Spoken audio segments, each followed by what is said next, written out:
Bezrat Hashem, Parashat Be'alotecha. Be'alotecha veut dire l'allumage de la candélabre. Au début de la paracha, Aaron va recevoir l'ordre comment allumer et de quelle manière allumer la candélabre dans le Beth Amikdash, un service qui se fera chaque jour, le matin et en après-midi. On a parlé déjà dans le cours précédent à propos de l'allumage, alors peut-être on va choisir un autre sujet au milieu de la paracha. Au milieu de la paracha, וידבר אדוני אל משה במדבר סיני בשנה השנית לצאתם מארץ מצרים בחודש הראשון לאמור. Et Akadosh Baruch Hu a parlé à Moshe Rabbeinu dans le désert de Sinaï à la deuxième année après la sortie d'Égypte, le premier mois de l'année. Ça veut dire deuxième année, premier mois c'est le mois de Nissan. Veyasu bnei Israël et Pesach bemoado. Il faut assurer que le peuple juif continue à fêter la fête de Pessah. Cette fête qui a été faite la première fois, la veille de la sortie, il faut continuer à la pratiquer. Ça veut dire que ce n'est pas un rituel qui se fait une fois et c'est fini, on est sorti, on est libre, on n'a plus à le faire. Non, il faut continuer à fêter cette fête. Ba'arba asar-yom b'chodesh hazeh, le 14 de ce mois, qui est le mois de Nissan, ben arba'im, en après-midi, ta'asu oto bemoado, vous le ferez en 100 ans. En 100 ans, dit la Gemara, même Shabbat. Même si ça tombe un Shabbat, on fête la fête de Pessah, comme une brite. Quand une brite tombe Shabbat, malgré que c'est interdit de saigner ou de faire saigner quelqu'un Shabbat, mais la Torah a exigé que la brite se fasse même un Shabbat. Alors ici, Bemoado, en 100 ans, il se fera le sacrifice pascal, Kechol chukotav, vekechol mishpatav ta'asuto. Selon toutes les lois et recommandations que je vous ai déjà données, vous allez continuer à le pratiquer. Vaidaber Moshe el bnei Israël la'asot ha'pasach. Moshe Rabbeinu transmet le message. Et il dit à tout l'âme Israël, vous allez faire le sacrifice pascal. Même Shabbat. Non, le feu était avant Shabbat. Avant Shabbat. D'ailleurs, le sacrifice, on le rôtissait après Shabbat. Mais on l'égorgeait Shabbat. On préparait le sacrifice Shabbat. Par exemple, un Pessah qui tombe à la sortie du Shabbat. Qui veut dire que Shabbat, c'est la veille de Pessah. Pessah se fêtera Motzei Shabbat et dimanche sera la fête, le premier jour de la fête. Alors, on égorgera le sacrifice Shabbat, mais on le retirera à la sortie de Shabbat. Alors c'est écrit que Vaidaber Moshe ben Israël, la Sota Pesach, il leur a parlé de faire et continuer ce rituel de Pesach. Et ils ont fait Vayasu ta Pesach, Barishon Ba'arba Asar Yom Lachodesh Ben Arbaim Bemidbar Sinai, Kechol Asher Tziva Adonai et Moshe Kenasu Ben Israël. Comme Moshe a recommandé au peuple juif, c'est ainsi qu'ils ont fait. D'ailleurs, Rachid dit, ça va être le premier Pesach dans le désert, mais aussi le dernier jusqu'à la fin de 40 ans. Ils vont plus faire le sacrifice pascal après ce sacrifice. Ils l'ont fait en Égypte, avant la sortie. Ils l'ont fait la deuxième année, comme il est recommandé ici dans la paracha. Mais après cela, ils ne pouvaient plus faire le sacrifice pascal durant tous les 40 ans où ils ont erroné dans le désert. La raison, parce qu'ils ne sont pas circoncis. Durant 40 ans. Et puisqu'ils ne sont pas circoncis, on a vu déjà dans la loi de Pessah, tout celui qui n'est pas circoncis ne peut pas profiter de ce sacrifice. Alors ça va être le premier et le dernier dans le désert. Mais tout le monde l'a fait. La Torah glisse une histoire qui s'est arrivée cette année-là. Dans la deuxième année, après la sortie, il y avait une histoire qui est arrivée. C'est quoi l'histoire? Vayhi anashim asher hayu temeim lenefesh adam velo yachlu la'asot ha'pesach bayom ha'u. Il y avait des hommes qui étaient impurs. Et il était impossible pour eux de fêter et de faire ces rituels de Pessah. Vaikrevu lifne Moshe, velifne Aaron bayom ha'u. Ils se sont approchés devant Moshe Rabbeinu et devant son frère Aaron ce jour-là. Vayomru anashim ha'ema elav, anachnu temeim lenefesh adam. Nous sommes impurs, car nous avons touché des cadavres humains. Lama nigara, li bilti akriv et korban Adonai bemoado betor ben Israël. Pourquoi nous allons être différents de nos frères et de se distinguer du reste du peuple d'Israël de ne pas faire ce sacrifice. Vayomer alei Moshe, imdu veshmea ma yitzaveh Adonai lachem. Dit Moshe, je sais pas. Alors attendez, je vais parler à Kadosh Baruch Hu, et il vous dira exactement quoi faire. Ici, nous voyons quelque chose d'extraordinaire, dit Rashi. Nous voyons que Moshe Rabbeinu peut parler à Kadosh Baruch Hu à n'importe quel moment. Il leur dit, restez ici, je vais parler à Dieu, je reviens. Qui c'est qui peut dire je vais parler à Dieu quand il veut? Ça veut dire que carrément, il disait, il pouvait parler et communiquer avec Dieu quand il voulait. Et voilà, il communique. Et Akadosh Baruch Hu lui dit, Vaidaber Adonai Moshe les morts. L'Éternel dit à Moshe en disant, Daber el Bnei Israël, il faut que tu parles aux enfants d'Israël, les morts. Ish ki yetameh la nefesh obedech echoka, lachem o ledorotechem, vasa pesach l'Adonai. Oui, tout homme qui est impur, ou tout homme qui est hors de Jérusalem, il est loin de Jérusalem, il fera aussi le sacrifice pascal. Quand? Bachodesh hasheni barba asar yom ben arba'im me'asu oto al matzot u'morim yechelu. Ils le feront le mois prochain, le mois d'après, dans le mois de Iyar, mais le 14 Iyar. Et ils feront le sacrifice, et ils le mangeront avec des galettes. Lo yash'iru meno ad boker ve'etzem lo yishberu bo. Il faut rien laisser de sacrifice, il faut pas casser les os de sacrifice, que chol chukat pesach ya'asu oto, ils feront exactement comme leurs frères ont fait le mois précédent. Et là, ça rentre dans tous les autres détails de ce sacrifice. Alors on va se situer un peu dans l'histoire ici. Qu'est-ce qui est arrivé exactement? Voilà qu'Akadosh Baruch Hu, il dit à Moshe Rabbeinu qu'il faut dire au peuple d'Israël qu'il ne faut pas croire que le sacrifice pascal c'était un service qu'ils ont fait pour une fois, rien que pour sortir de l'Égypte. Comme dit Rabbi Mathia ben Harash, pourquoi on a fait le sacrifice pascal avant la sortie d'Égypte? Dit Rabbi Mathia ben Harash dans le Talmud, car on n'avait pas assez de mérite pour sortir. Et pour nous donner le mérite de sortir, il fallait faire quelque chose, une mitzvah. La mitzvah qui nous a été donnée, c'est le sacrifice pascal, plus une mitzvah de circoncire à tous ceux qui ne sont pas circoncis. Ils ont mélangé le deux sangs, le sang du sacrifice pascal avec le sang de la Brit Mila, et avec ça, ils ont teinturé le montant de la maison, et après, le lendemain, ils sont sortis.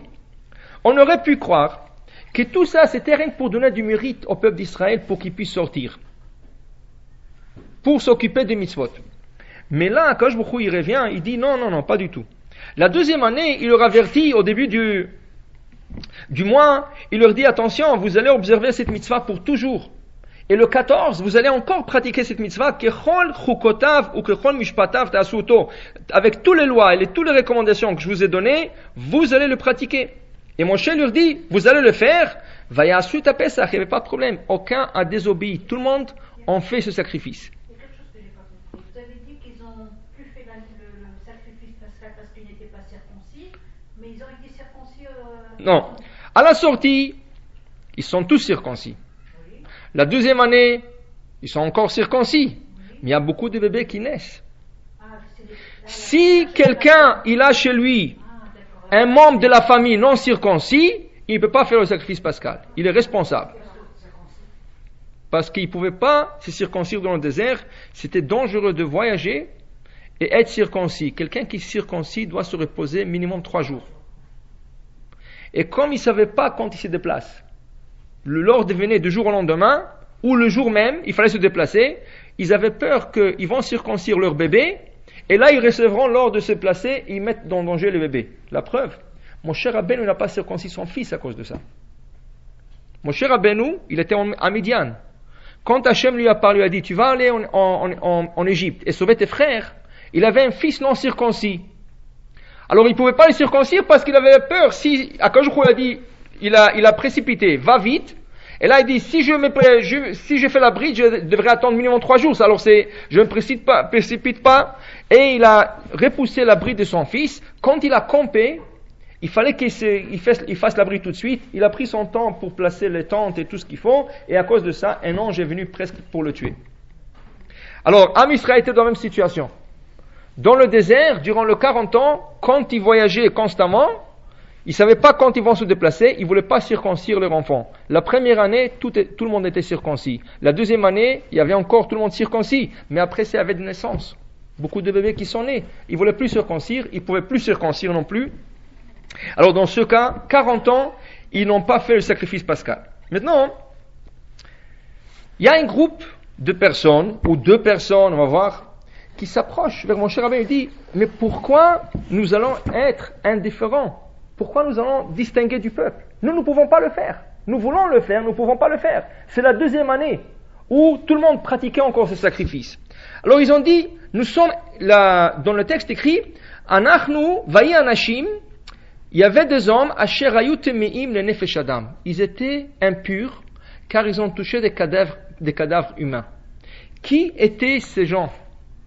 Dans le Talmud, dans Masechet Sukkah 25a, la Gemara pose la question, qui étaient ces gens? Quelques opinions. Première opinion. Rabbi Ussi dit, ce gens étaient les transporteurs du cercueil de Yosef Hatzadik. Quand on est sorti de l'Égypte, on ne pouvait pas sortir si on n'avait pas eu le cercueil de Yosef. Parce qu'il a fait jurer tout le peuple juif, vous n'allez pas sortir de l'Égypte à moins que vous emmenez mes ossements en Israël. Ils ont trouvé le cercueil, mais il y avait des gens qui ont transporté le cercueil. Ceux qui ont transporté le cercueil, ils étaient impurs.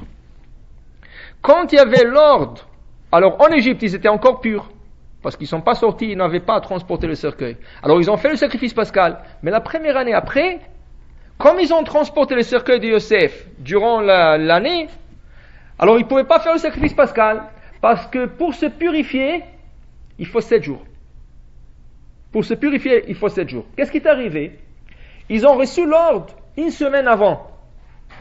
Alors ils avaient exactement 7 jours pour se purifier. Mais celui qui se purifie pour 7 jours, il devient pur que le soir. Le 7e jour au soir, comme une femme. Elle compte 7 jours, c'est le soir qu'elle devient pure, quand elle va au mikvé. Ces hommes-là, ils ont fait le mikvé. Ils se sont préparés 7 jours pour se purifier, mais leur purification terminait le soir. Or que le sacrifice pascal s'égorge en après-midi, ben arbaïm.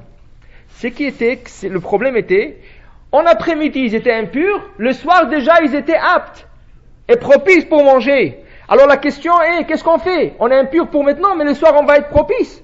Est-ce qu'on est comme tout le monde ou pas? Et pourquoi nous allons être différents? Alors je vous dis non. La personne devrait être pure au moment qu'on abat le sacrifice. Si au moment qu'on abat le sacrifice, vous n'êtes pas pur, même qu'il le soit, quand on va manger le sacrifice, vous allez être pur, vous ne comptez pas dans le groupe. Alors ils ont dit, la manigara. Alors nous avons fait une mitzvah, transporter un tzaddik, et à cause de cette mitzvah, on va être différent du reste du peuple, on va perdre la mitzvah. Alors là, ils sont venus comme se plaindre et dire, pourquoi? Parce qu'on a fait une mitzvah de transporter les cercueils d'un tzaddik, nous n'allons pas participer avec le reste du peuple à faire le sacrifice pascal. Ça, c'est l'opinion de Rabbi aussi. Rabbi Akiva Omer, Rabbi Akiva dit, Mishaël ve'el tzafan ayu, shayu oskim benadav v'aviu. C'était pas ceux qui ont transporté le cercueil de Yosef, c'était des autres personnes. Il y avait l'histoire, si vous vous rappelez, on a lu dans Parashat Acharemot, les 2 enfants d'Aaron qui sont rentrés pour apporter l'encens, Ketoret. Quand ils sont rentrés, ils sont morts sur place. Leurs cousins, Mishaël et Atzafan, Moshe leur donne l'ordre, rentrez à l'intérieur et vous allez sortir le cadavre de vos cousins. Et vous allez vous occuper de ces cadavres. Comme ils ont touché le cadavre, ils sont impurifiés. Et encore, 7 jours plus tard, c'était Pessah. Et là, ils étaient empêchés de faire le sacrifice pascal. Alors là, il y avait un problème, ils ne pouvaient pas se purifier à temps, et là, selon Rabbi Akiva, eux, ils sont venus se plaindre, pourquoi nous allons être différents? C'est Moshe Rabbeinu qui nous a ordonné de faire cette mitzvah. Nous ne serions pas impurifiés, mais Moshe nous a donné cette mitzvah, alors pourquoi dans ce cas, nous serons empêchés de faire la mitzvah de Pessah? Donc, il y en a qui disent, c'était des autres personnes qui ont enterré, comme la Chevra Kadisha, un groupe de personnes qui s'occupaient de cadavres, de gens qui sont morts dans le désert. Alors eux, qui s'occupaient du mitzvah d'enterrer le monde, Alors, quand il y avait la mitzvah de se purifier, ils ne pouvaient pas se purifier, et là, ils sont venus se plaindre. Alors, tout ça, c'est des différentes opinions. Qui c'est qui est venu se plaindre? Mais l'essentiel est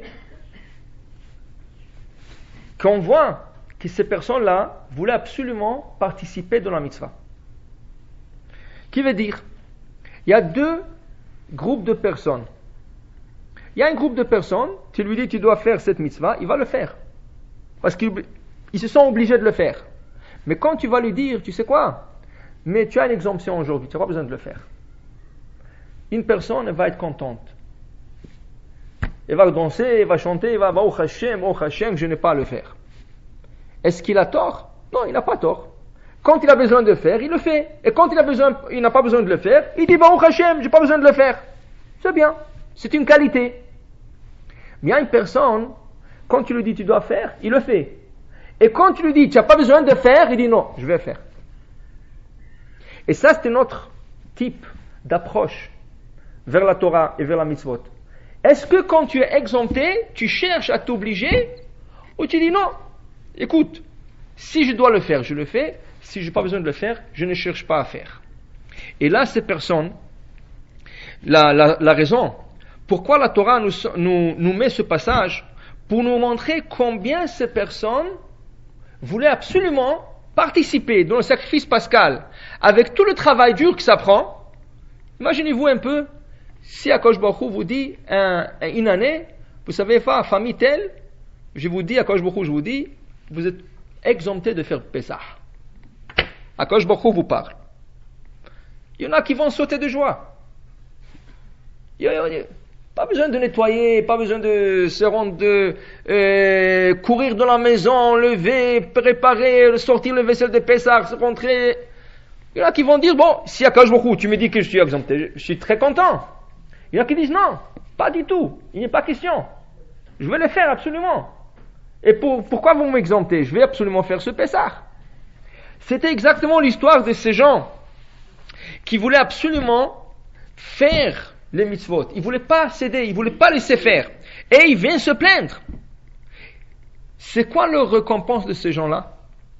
La récompense de ces gens-là qui nous donne dans la Torah une mitzvah supplémentaire. La mitzvah du sacrifice pascal numéro 2.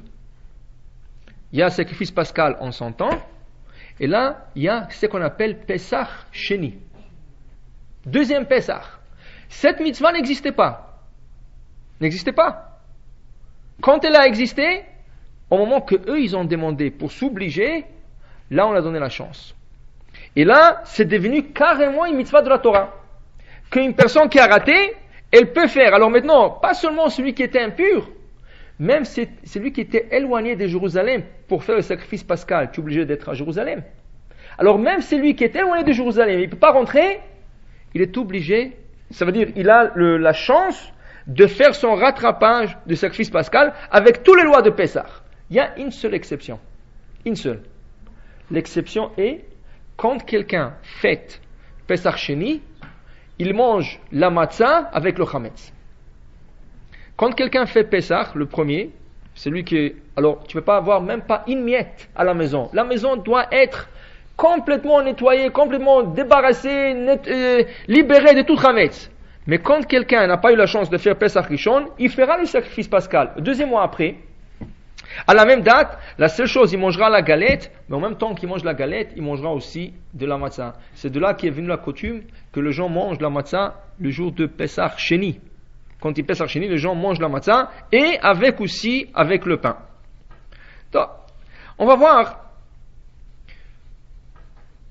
que dans l'âme des personnes, il y en a qui sont de nature de chercher à s'exempter. Il y en a qui disent que, écoute, si je ne suis pas obligé de le faire, je ne veux pas le faire. Il y en a qui vont chercher à s'obliger. Selon le maître kabbaliste, c'est une nature qui se trouve dans l'âme de la personne. C'est dans l'âme. C'est pas une nature. C'est quelque chose qui est dans l'âme. L'âme cherche à s'obliger ou l'âme cherche à s'exempter. Bon, maintenant, dans ce monde, personne ne va être reproché ou réprimandé pour avoir cherché une exemption. Personne ne va être reproché ou réprimandé. Si tu es exempté selon la loi, et tu reçois une permission selon un rabbin, selon n'importe qui, selon le Shulchan Aruch, et tu es exempté, personne ne va te le reprocher. Mais il y a quelque chose de très très intéressant qui est rapporté dans les écrits du Harizal. Le Harizal, c'était un des plus grands maîtres kabbalistes, il y a 500 ans à Tzefat. D'ailleurs, toute la Kabbalah, tout le Kabbal est basé sur sa Torah, la Kabbalah de Harizal. Il écrit quelque chose de très intéressant ou aussi de très effrayant à la fois. Il rapporte une histoire d'un tzaddik, un grand tzaddik qui a vécu sur terre. Après 120 ans, quand il est niftar ce tzaddik, on l'a placé, c'est sûr, avec tout ce qu'il a fait, tout ce qu'il a pratiqué, on l'a placé Gan Eden. Après, ils ont vérifié le dossier de ce tzaddik, ils ont trouvé qu'il a fait un péché. C'est quoi le péché? Un Shabbat, il marchait dans la rue, et quand il marchait, il y avait une petite pierre qui lui rentrait dans la chaussure. Ça arrive à n'importe qui. Des fois, tu marches sur un chemin non pavé, il y a du sable, il y a de la terre, il y a toutes sortes de petites pierres. Et des fois, il y a des petites pierres qui te rentrent dans le soulier. Il y a une petite pierre toute petite qui lui rentrait dans le soulier. Dans le ciel, ils l'ont accusé comme quoi il a transporté cette pierre. Il lui a dit, dans l'endroit où vous avez marché, il n'y avait pas de hérouve. Dans ce cas, vous avez transporté 4 coudées une pierre, et pour ça, vous allez être puni. Ils l'ont puni pour cela. Comme ça, raconte le Harizal, une histoire vraie qui est arrivée au ciel. Donc, déjà, les décisionnaires, ils parlent de ce cas. Alors, ça veut dire quoi? Si je marche Shabbat, je dois faire attention qu'une pierre ne rentre pas dans mon soulier. C'est pas à volonté. Il faut faire... Alors voilà, le Rav Ovadia Yosef, il explique. Et c'est aussi expliqué dans le livre qui s'appelle Kaf HaChaim, qui est un livre d'Halacha, Rabbi Yaakov Sofer. Ils n'expliquent pas du tout. Une personne qui marche normalement Shabbat, et a une petite pierre qui lui rentre dans le soulier, c'est sûr que normalement, dans une circonstance normale, tu dois t'arrêter, essayer d'enlever ta chaussure, sans la toucher, rien que l'enlever de ton pied, et renverser le soulier pour que la pierre sorte d'elle-même, et tu reprends la soulier sans marcher, tout se fait sur place. Normalement. Si tu n'as pas fait attention, et tu as déjà marché beaucoup avec ce soulier, c'est rien qu'après que tu as réalisé qu'il y a la petite pierre, un homme mitkaven, tu n'avais pas l'intention de transporter. On ne peut pas te blâmer, on ne peut pas te punir, on ne peut rien faire. Alors comment ça se fait qu'ils ont puni cette tzaddik? Dit le Harizal, à chaque année, quand une personne est jugée le jour de son départ, qui on appelle le jour de Yortzeit, de ce monde, une personne est jugée. Chaque année, ils ouvrent le dossier d'une personne qui a quitté ce monde. C'est pour ça que les familles, ils font la askara, la nachala. Chaque année, à la date du décès, ils font une askara. Pourquoi ils font cela? En plus de ça, c'est écrit dans Shulchan Aruch que normalement les enfants, ils doivent jeûner le jour de décès de leurs parents. Pour un père et une mère. Le jour de départ d'un père et une mère, les enfants, le jour de leur décès, doivent accepter un jeûne volontaire depuis la veille. Mais ils commencent le jeûne le lendemain, toute la journée jusqu'au soir. Pourquoi cela? Les parents sont jugés, n'importe qui est jugé ce jour-là. Et grâce aux enfants qui jeûnent, ils peuvent prendre ça en grande considération, avec le mitzvot, avec la tzedaka, tout ce qu'ils font, et ils peuvent libérer la personne si en cas il est trouvé coupable d'avoir fait quelque chose. Pourquoi? La manière que ça marche au ciel, dit le Harizal, quand une personne décède, tout de suite devant lui, il y a tout le mitzvot et tout le péché. Mais c'est impossible de tout ramener. Impossible de tout ramener cette année-là. Pourquoi? Des fois, tu as donné quelques dollars à un pauvre, mais les résultats sont venus 5 ans plus tard. Il a utilisé cet argent. Première année, on n'a pas vu de résultat. Deuxième année, pas. Mais tu l'as aidé. Il a trouvé le travail. Et il a pu envoyer son fils à la yeshiva. Ce fils, 5 ans plus tard, quand il était tout petit, il était encore bébé. Mais 5 ans plus tard, tu as donné la chance à ce pauvre d'envoyer son fils à la yeshiva. Et là, il devient un érudit. Qu'est-ce qui va arriver? chaque année d'études pour ce petit, ils vont te l'accréditer après ton décès. Alors il y a beaucoup de choses qu'on ne peut pas le prendre en considération le jour du décès, l'année du décès. C'est chaque année un nouveau jugement. Chaque année un nouveau jugement. Il se fait la même chose pour un péché. Une personne a fait un péché. Sur place, le péché n'a rien fait comme dégâts. Mais peut-être 2 ans, 3 ans, 4 ans plus tard, ça fait des dégâts. Là, ils vont le rejuger rétroactif. Ce qui fait qu'une personne est jugée chaque année. Et chaque année, la raison qu'ils font l'étude, ils font la kraya, ils font la lecture, ils donnent aux gens de faire des bénédictions, maisonot, boré praetz, boré pradama, shakol. Tout ça, on dit au ciel, regarde, la famille, elle a emmené des gens pour étudier. La famille a donné la chance à beaucoup de gens que peut-être plusieurs d'entre eux ne font pas de bénédiction durant l'année. Voilà, ils sont venus, ils ont fait la bénédiction, boré maisonot, boré mine maisonot, boré praetz. Tout ça, c'est du crédit pour le niftar. Alors, il dit le Harizal, il dit pour le tzadikim, les jugements est un peu différents. C'est quoi le jugement du tzadik? N'importe qui, pas seulement le tzadik, n'importe qui. Tu acquiers une place. Une fois que la personne quitte ce monde, on lui donne Gan Eden. Il va au Hashem, il rentre dans Gan Eden. Gan Eden, il y a tellement de niveaux, c'est infini. Infini. La première année, tu reçois une place ici. Deuxième année, on voit qu'il y avait un crédit qui s'est accumulé.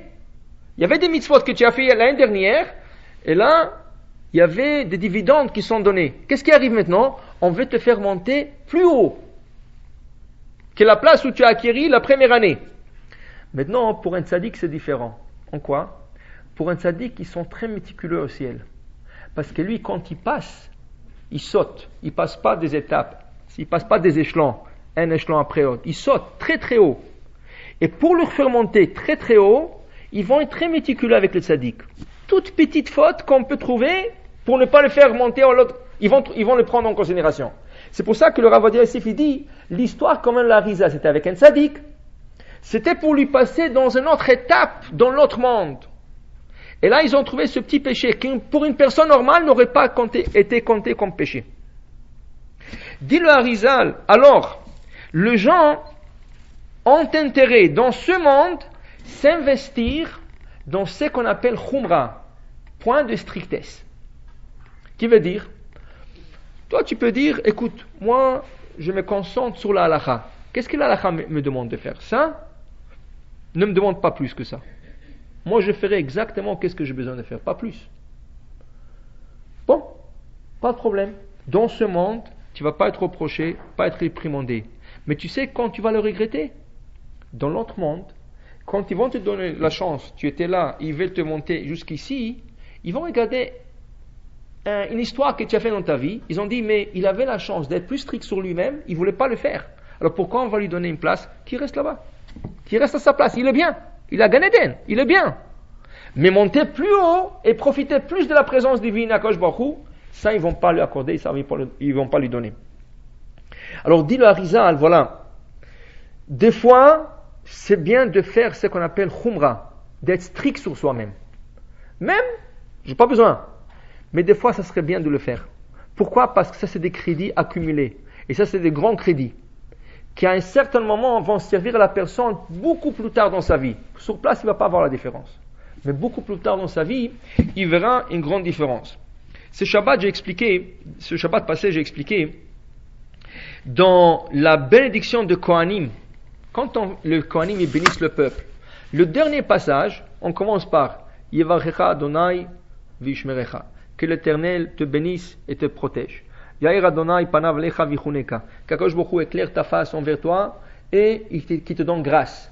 Dernier passage, Issa Adonai panav lecha v'yasem lecha shalom, qu'Akadosh Baruch Hu Issa panav lecha, ça veut dire qu'il te favorise, qu'il te favorise. V'yasem lecha shalom, et il te donne la paix. La Gemara dit à propos de ce passage, la Gemara pose une question.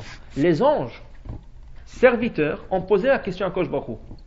N'est-ce pas que dans la Torah est écrit que pour un juge, il est interdit de favoriser quelqu'un ou de prendre du pot de vin?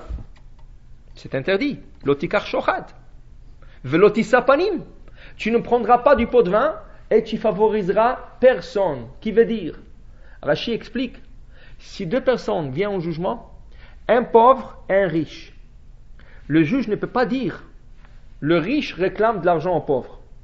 Le juge n'a pas le droit de dire, mais celui-là il est riche, il a tellement de l'argent, mais celui-là est pauvre, même s'il est coupable. Au contraire, je vais l'acquitter, comme ça il va être bien. Tu n'as pas le droit. Tu dois faire un jugement de vérité. Même s'il faut condamner ce pauvre, tu le condamnes. Après, une fois que le jugement est terminé, tu peux t'adresser au riche et lui dire, écoute, maintenant que tu as gagné, est-ce que tu peux faire quelque chose pour ce pauvre-là? Il n'a pas à te payer, que tu vas le forcer. Est-ce que, s'il voudra, il voudra. S'il ne voudra pas, il ne voudra pas. Mais le jugement a été fait.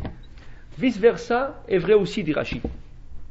Si c'est le pauvre qui accuse les riches, le juge ne peut pas dire, mais celui-là, il est une personne tellement importante, s'il va perdre le jugement, quelle face il aura pour aller à la synagogue et tout, on va parler de lui.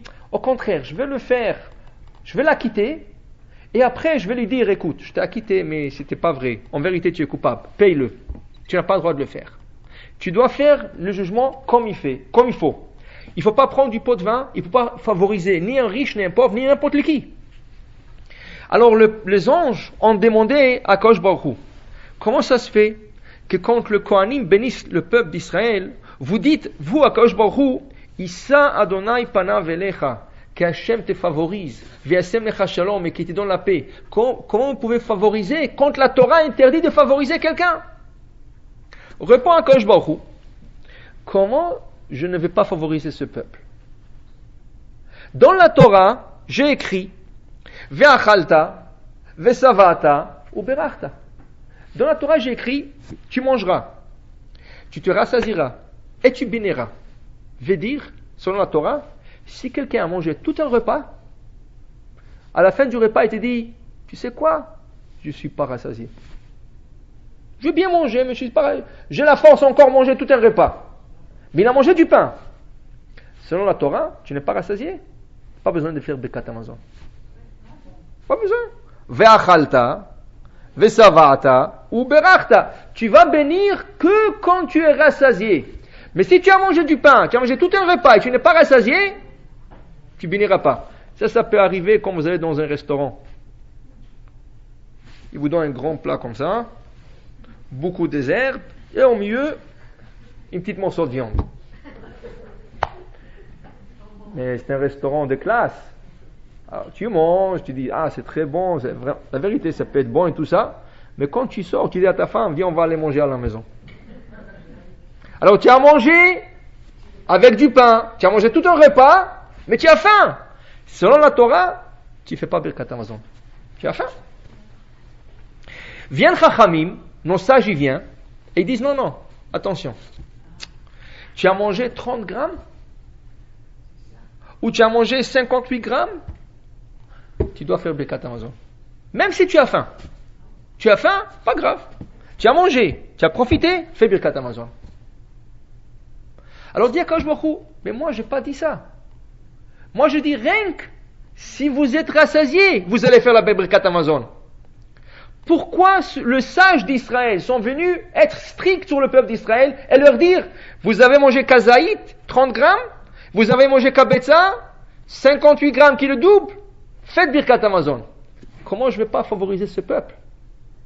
C'est un peuple qui cherche à s'obliger à me bénir. Si eux ils cherchent à me bénir, pourquoi moi je ne chercherai pas à les favoriser? Et c'est pour ça que je favorise le Bnei Israël. Comme ça il répond.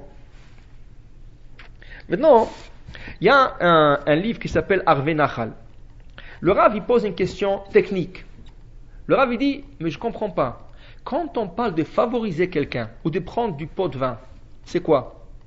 C'est prendre de l'argent ou un objet de valeur. Quel argent ou quel objet de valeur Akadosh Baruch Hu prend de nous? Comment on peut dire qu'Akadosh Baruch Hu il dit je favorise ce peuple, mais tu favorises en quoi?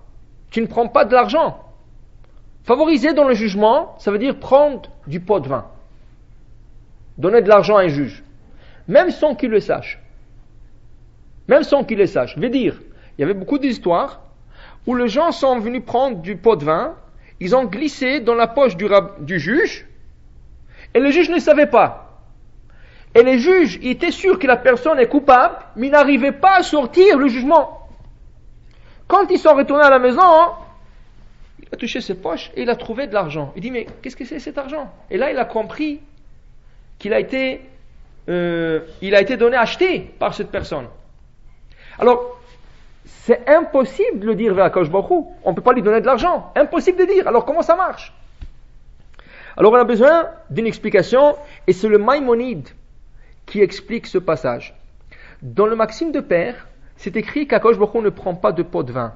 Dit le Maïmonide, quel pot de vin? Akadosh Baruch Hu ne peut pas prendre de l'argent. Il dit non. Le pot de vin qu'Akadosh Baruch Hu ne prend pas, c'est quand une personne fait une mitzvah, et de l'autre part il fait un péché, Akadosh Baruch Hu ne compense pas un sur l'autre. Qui veut dire, tu as fait une mitzvah, et tu as fait un péché. Tu ne peux pas dire à Akadosh Baruch Hu, oublie mon péché, prends la mitzvah, enlève le crédit de la mitzvah, et efface-moi le péché. Ça ne marche pas. La mitzvah est récompensée comme une mitzvah, le péché est et la personne est jugée sur son péché. C'est quoi la preuve la plus flagrante que nous avons dans la Torah? Mon cher Rabbeinu. Combien de péchés il a fait dans sa vie? Un seul péché. Au lieu de parler au rocher, il a frappé. Il a été puni. C'est quoi sa punition? Il n'est pas rentré en Israël, il est mort dans le désert, or qu'il a dû vivre longtemps et rentrer en Israël et faire rentrer le peuple d'Israël. Pour un seul péché, combien de mitzvot il a fait, mon cher Rabbeinu? On ne peut pas même pas compter. C'est incontable. Pourquoi? Parce que d'abord il a son crédit à lui, personnel, plus tout le Ham Israël qui ont pratiqué la Torah, c'est grâce à lui. Alors tout est accrédité à lui. Tu ne peux pas compter. Tu ne peux pas compter. Alors Moshe aurait pu donner à Akadosh Baruch Hu, Akadosh Baruch Hu prend 1 million de mitzvot, efface-moi ce péché. Non, ça ne marche pas. Tu vas être récompensé pour tout ce que tu as fait durant ta vie, mais cette punition, tu vas être puni. Dit le Maïmonide, ça ne marche pas un contre l'autre. Et pourquoi? Parce que même pour une mitzvah, la récompense est infinie. On ne peut même pas savoir où ça atteint. Une mitzvah. C'est pour ça qu'on ne peut pas recevoir le crédit d'une mitzvah dans ce monde. Parce que ce monde est défini. La mitzvah est infinie. Infinie. Tandis qu'un péché, la punition est toujours définie. Ce n'est pas une punition éternelle. Ça peut être 1 mois, ça peut être 1 an, 10 ans, mais c'est toujours, il y a une limite à une punition. Alors même si on enlève une punition d'une mitzvah, ça reste toujours infini, c'est impossible. Quand on soustrait quelque chose, 2 moins 1, c'est 1, on a soustrait. Mais une mitzvah moins un péché, ça reste infini, alors tu n'as rien soustrait. Alors ça ne marche pas un contre l'autre. Mais le Maharsha, il dit, il y a quelque chose qui marche, oui, dans le mitzvot. C'est quoi? Le point de strictesse. Khumra. Quelqu'un qui fait plus que son devoir. La Torah exige tant, et lui, il est parti faire plus que son devoir. Ce qu'il a fait, c'est pas dans les exigences de la Torah. Le crédit pour une khumra est défini. Ça veut dire il est limité. C'est pas comme une mitzvah. Une mitzvah, c'est illimité. Quelque chose qui, des points de strictesse, il y a une limite. C'est limité. Maintenant, qu'est-ce qui arrive? Akadosh Baruch Hu, quand quelqu'un fait quelque chose plus qu'il a besoin de faire, et il fait un péché, une personne peut réclamer qu'on compense un sur l'autre. Tu as fait une khumra, tu as fait un péché, tu peux dire à Akadosh Baruch Hu, tu sais quoi? Au lieu de me donner le crédit pour cette khumra, pour ce point de strictesse que j'ai fait de moi-même, enlève-moi ce péché. Ça, tu peux exiger. Là, on peut comprendre le Talmud, qu'est-ce qu'il dit? Quand les anges serviteurs ont demandé à Akadosh Baruch Hu, comment vous pouvez favoriser le peuple d'Israël? Favoriser veut dire quoi? Leur enlever leur péché pour des mitzvot. Dit Akadosh Baruch Hu, en vérité, ça ne marche pas pour une mitzvah. Parce que moi, j'ai écrit Vachalta vesavata ou berachta. Mais eux, ils font plus qu'ils doivent faire. Ils vont manger la taille d'une olive, du pain à la taille de 30 grammes, rien du tout. Ils vont faire Birkat Amazon. Ça, c'est des points de strictesse. Pour un point de strictesse, je peux leur favoriser. Je peux leur accréditer et enlever tout ce qu'ils ont fait comme péché grâce à Khumra. Pour les femmes qui n'ont pas l'obligation d'étudier certaines choses, c'est considéré aussi comme ça? Oui, parce que la femme aussi, regardez, les femmes, normalement selon la Torah, la femme, quand elle reçoit ses règles de menstruation, c'est 7 jours et point. 7 jours. Que ça soit pour 3 ou 4 jours. Elle compte 1, 2, 3, 4, 5, 6, 7, elle va au mikvé. Qu'est-ce qu'elles ont fait les femmes d'Israël? Les femmes. Non, c'est pas possible. La femme peut avoir du sang 3 jours, 4 jours, 5 jours. Pas, si elle saigne plus que 5 jours, 6 jours, là il faut qu'elle aille avoir un docteur, c'est pas normal. La moyenne des femmes, c'est 5 jours. Une femme moyenne, c'est 5 jours. Il y a des femmes qui ont 4 jours, mais 6 jours, vraiment, c'est poussé. 7 jours, c'est vraiment cas exceptionnel. Plus que 7, il faut voir un docteur déjà. Et c'est pas normal. Alors, selon la Torah, une femme, dès qu'elle reçoit ses règles, elle compte 7 jours. 7e jour, elle va au mikvé. C'est fini. Viennent les femmes d'Israël, pas les sages d'Israël. Les femmes d'Israël, elles viennent devant le sage d'Israël. Elles disent, mais vous savez, on n'est pas sûr. Des fois, tu peux avoir tout un petit point de sang, on n'est pas sûr. Vous savez quoi? Pour ne pas rentrer dans le doute, on va se considérer comme une femme zava. Zava, ça veut dire une femme qui a ses écoulements qui ne sont pas en leur temps. Et qu'est-ce qu'il faut qu'elle fasse, la femme zava? Elle compte 4 jours ou 5 jours pour être sûre que le sang s'est arrêté. Et rien qu'après, elle compte ses 7 jours. Alors, ça veut dire que le règle de Nida pratiqué par les femmes aujourd'hui, c'est pas selon la Torah. Selon la Torah, c'est 7 jours, point.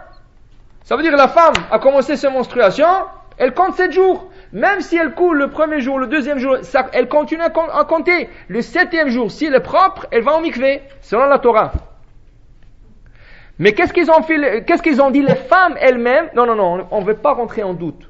On préfère d'être sûr qu'on est pur, qu'il n'y avait pas une tache, quelque chose. Alors elles ont dit, on va compter d'abord le 4-5 jours, rien qu'après on va commencer le 7 jours de pureté. Personne n'a demandé ça aux femmes. C'était elles-mêmes qu'on a accepté sur elles. C'est sûr que c'était une khumra, que les femmes ont pris. Ça veut dire que la khumra pète chez les hommes, pète chez les femmes, et pète chez tout le monde. N'importe quoi qu'une personne va être stricte sur elle-même, son crédit est de plus. Et quand elle reçoit vraiment le crédit, d'abord, ça sert que ce qu'ils ont fait comme point de strictesse, ils peuvent débalancer des péchés. Ça veut dire qu'on peut prendre un sur l'autre avec ça. C'est un bon compte. Et en plus de ça, ça peut servir dans l'autre monde. Quand la date du décès des personnes arrive, le Yortzeit, la personne avec ça, ça peut être comme une planche à sauter plus haut. Ça peut être lui donner une place, l'acquérir une place beaucoup, beaucoup plus haut qu'elle a acquérie dans ce monde. Alors voilà, ça c'est ceux qui sont arrivés. Ceux qui sont arrivés devant mon cher Rabbeinu, vraiment, ce qu'ils voulaient, c'est quoi? Ils voulaient être stricts sur eux-mêmes. Maintenant, on va voir. Est-ce qu'Akadosh Baruch Hu est strict sur lui-même? Est-ce que c'est rien que nous? Parce que nous sommes des humains et que nous sommes stricts pour nous-mêmes? Ou Akadosh Baruch Hu lui aussi dans l'exemple? Alors regardez un passage dans un livre qui s'appelle Tosefet Beracha. Akadosh Baruch Hu, dans Parashat Tetzavé, il donne l'ordre à Moshe Rabbeinu de préparer les habits de Kohanim. De quoi étaient faits les habits de Kohen? La laine et le lin. 2 matériaux importants.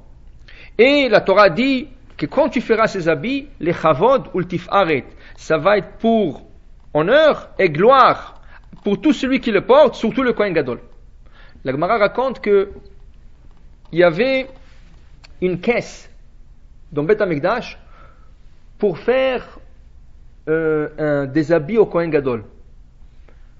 C'est comme vous dites, une caisse, il y avait comme chaque tenue du Kohen Gadol, on parle de peu près $30,000, avec tout le tissage, tout ce qu'il fait.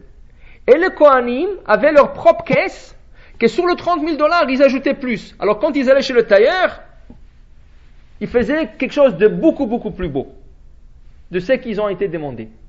Ça c'est un exemple, mais c'était vraiment des habits très très chers. D'ailleurs, Achashverosh, dans l'histoire de Purim, il va s'enorgueillir Parce que son beau-père lui a laissé les habits du Kohen Gadol. Et au début de la Megillah, dès qu'on commence la Megillah, c'est écrit là-bas, Chour, Karpa Soutrelet. Dans le 180 jours où il a fait son festin, il a porté Chour. Chour, le chet est majuscule. Et Rachid dit là-bas, il a porté les 8 habits du Kohen Gadol. Et il a montré ses habits à tout le roi du monde et à tous les ministres qui sont venus l'honorer dans ce festin, parce que personne n'avait des habits si beaux. Même lui-même, un roi, qui a toutes les possibilités d'aller chez le meilleur tailleur du monde et avoir le meilleur tissu, ça n'a matché pas les habits du Kohen Gadol, qui vraiment c'était quelque chose d'extraordinaire. Maintenant, le Rav Tosefet Beracha, il pose une question. Mais c'est quoi le matériau qui est plus beau et plus cher que la laine et le lin? La soie. La soie. Pourquoi Kadosh Baruch Hu, le Kohanim portait le lin et la laine ensemble? Dans le Beth Amikdash, c'est pas interdit. C'est interdit rien que pour nous. Même pour le Kohen, il est interdit de le porter en dehors du Beth Amikdash. Mais dans le Beth Amikdash, ils portaient la laine et le lin. Pas tous leurs habits, mais ils avaient comme la ceinture. Et la ceinture a été tissée de deux. Même le reste du peuple, la tzitzit, le fil de la tzitzit était en lin et laine mélangés ensemble. Le bleu était en laine et le blanc était en lin. C'était mélangé, mais ça c'est rien que pour la tzitzit. Mais il pose une question. Si tu veux faire quelque chose de beau, la soie c'est beaucoup plus cher, c'est beaucoup plus beau, il y a beaucoup plus de choix. Pourquoi on n'a pas utilisé la soie? Raison? Dans la Torah, il nous est interdit d'utiliser dans nos sacrifices le miel. Surtout dans la Kétoret, l'encens, le sacrifice qui fait agrémenter toutes les prières d'Am Israël et il fait accepter toutes les prières d'Am Israël, on ne peut pas utiliser Kichol Seor Vechol Devash. Vous ne mettrez pas le Devash, vous mélangerez pas le miel dans la Kétoret. Et on dit, Ilo ayanotem ba kortov shel Devash, en adam yachol lamod pnerecha. Si dans l'encens, qui avait 11 encens mélangés ensemble, on aurait mis une goutte de miel, une goutte, mais vraiment toute petite goutte de miel, il y aurait eu une odeur que personne n'aurait pu résister à cette odeur. Alors on dit, Velama marvim badvash. Alors pourquoi tu n'es pas le miel? Pourquoi Kadosh Baruch Hu? Mipnei Torah amra. Car la Torah nous a interdit d'utiliser le miel. Mais pourquoi? Pourquoi Kadosh Baruch Hu ne veut pas qu'on mélange le miel dans la Kétoret? Réponse, car le miel, il sort d'un animal qui n'est pas pur. L'abeille. L'abeille n'est pas pure. Alors est-ce qu'on peut manger le miel? Est-ce qu'on peut manger le miel? Dans la Torah, il y a un débat. Ça veut dire dans le Talmud, il y a un débat. Est-ce qu'on peut manger le miel? Pourquoi? Parce que nous avons une règle. Hayotse minatame tame. Tout ce qui sort d'un animal qui n'est pas pur, automatiquement est impur. Alors un animal pur, n'importe quoi, qu'elle sort de son corps, tu ne peux pas l'utiliser. Alors normalement, la Gemara pose une question. Normalement, le miel qui sort d'un animal qui n'est pas pur, l'abeille c'est pas pur, il ne devrait pas être mangeable. Comment ça se fait que nous mangeons le miel? Réponse, car le miel, il n'est pas travaillé dans le corps de l'abeille. Le miel est rentré, il est sorti en même temps. L'abeille, qu'est-ce qu'elle fait? Elle prend le miel de fleurs, le sucre de fleurs, et le rejette de l'autre côté de son corps. Mais ne fait pas un changement, il n'y a pas un changement physique, transformation. Il n'y a pas une transformation physique dans le miel. Le miel sort de la manière qu'il est rentré. Alors dans ce cas, il a rien que rentré d'un côté et sorti de l'autre côté. Comme il n'y avait pas une transformation, c'est pour ça que le miel est permis de manger. Mais, Akadosh Baruch Hu dit, même s'il n'y a pas une transformation, et vous pouvez le manger, moi je suis strict. Moi je ne veux pas avoir du miel parce qu'il est passé par un corps pas pur. Le corps qui n'est pas pur, alors dans ce cas je ne vais pas le manger. Que vous le sacrifiez.